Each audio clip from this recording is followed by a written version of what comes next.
Hey guys, Tim here from Cocal Knives, bringing you another knife review. This time we're going to be looking at the CRKT Pilar. There's a ton of reviews out on this, so I'm just going to shoot off the quick and dirty what I think about it. Not going to spend a whole lot of time just because this has been done probably about 1,000,000 times at this point. So I'm just going to give you kind of my thoughts, what I personally think about it. And yeah, so we're just going to jump right in. We'll get the super basic specs out of the way, just the stuff that I care about at least. Blade steel is 8CR13 MOV. It's like your standard Chinese budget steel. 2.4-inch blade length, and that's overall length. It's not necessarily cutting edge. Blade thickness is 0.15 inches, or just under 4 millimeters. 4.2 ounce weight. It's stainless steel handles and frame lock. Manual thumb hole opening, and right hand carry, tip up and tip down only right hand. So with that stuff out of the way, we're going to get into the actual knife blade. So the blade, I like the looks of it. The finish is nice, like the actual blade finish. It's just your basic, satin. It's done well. The sheep's foot blade is really good for just utilitarian cutting tasks. And like I said, it looks good. I think it looks good. Forward choil, you can get up on the knife, get good control of the blade. Especially with it being a smaller blade, you're going to want, about as much control as you can get. No jimping needed. Up at the top here, your thumb just sits right there, right in the perfect spot. So no complaints. Yeah, no real complaints about the blade in general. It is a little bit on the short side, so this is just going to be like basic cutting tasks, like opening up boxes, just normal day-to-day stuff, but it does do it really well. So I do like the blade. We're going to move on to the handle. Just stainless steel handles and frame lock. There's nothing crazy going on here. It's just your basic, like, bead blasted stainless steel. Not too bad on the rusting or spotting. I do occasionally get it, but I make sure I wipe it off and clean it, and it's just fine. The backspacer's aluminum, so it's a little bit different color than the rest of the knife, and you can tell it marks up a little bit easier. I don't really care that much. I just like that there's something there. Lanyard hole. You can put your lanyards in there. That'll fit, fully non-gutted paracord.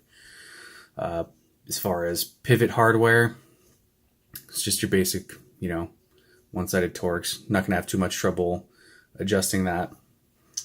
Pocket clip lays pretty flat.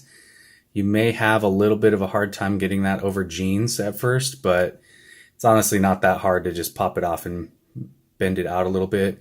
Tension's not too much, so as long as you can, get the lip of your pants in there, it'll go in pretty easily. Doesn't sit too high either, just enough to grab onto, but it's not like an obnoxious amount hanging out. So, yeah, I guess we'll just move on to action, fit, and finish.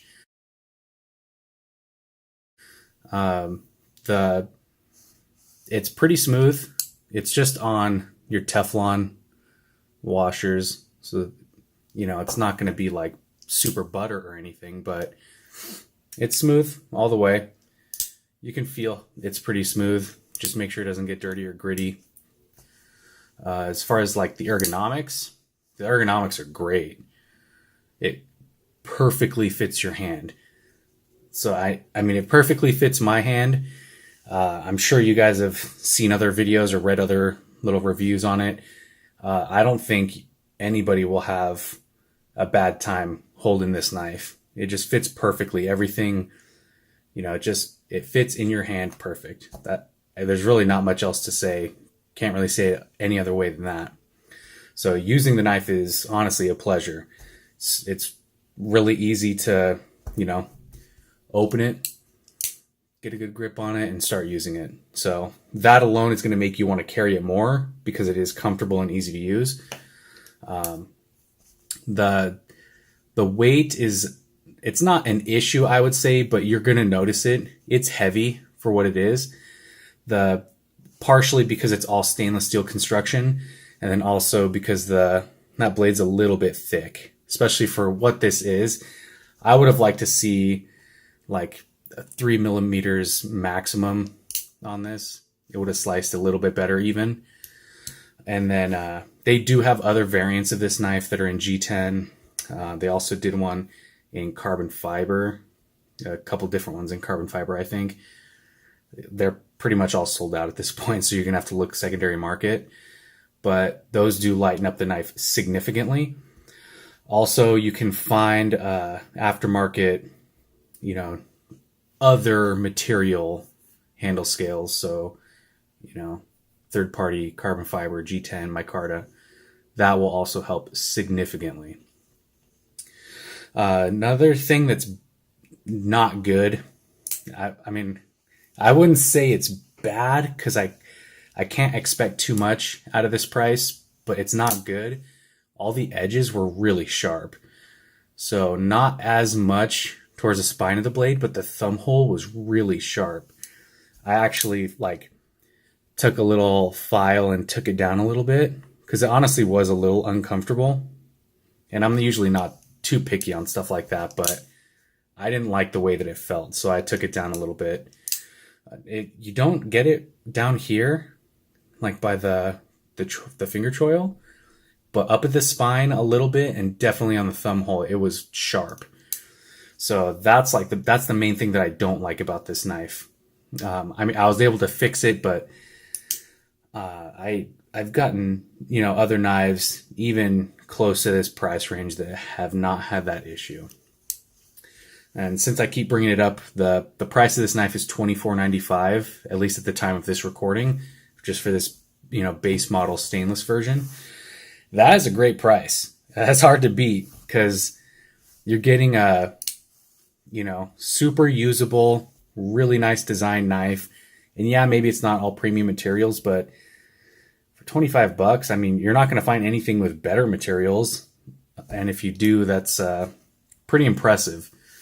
So just based off the design of the knife, its materials, mine came centered and there's no play up, down, side to side. So that alone, I mean, I've gotten some knives at much higher price points that couldn't get that right. So I really appreciate the fact that the blade is centered and there's no side to side play. Those are two of my main pet peeves. Other than that, I'd say that about covers it. I mean, there's not much else that I can say about this knife that hasn't already been said probably about 1 million times. So other than a little bit of, factory finished stuff, I really like it. And I've kind of been on the lookout for the G10 versions. And I even considered getting that carbon fiber version. But like I said, they're all sold out at this point. So my quest will continue online to search for those. $25, man. I think you guys should at least give it a shot. Perfect starting knife. So there it is, the CRKT Pilar. Thank you guys for watching. Give me a subscribe and like the video. Let me know what you guys want to see next. And with that, we'll see you guys on the next one. Thanks.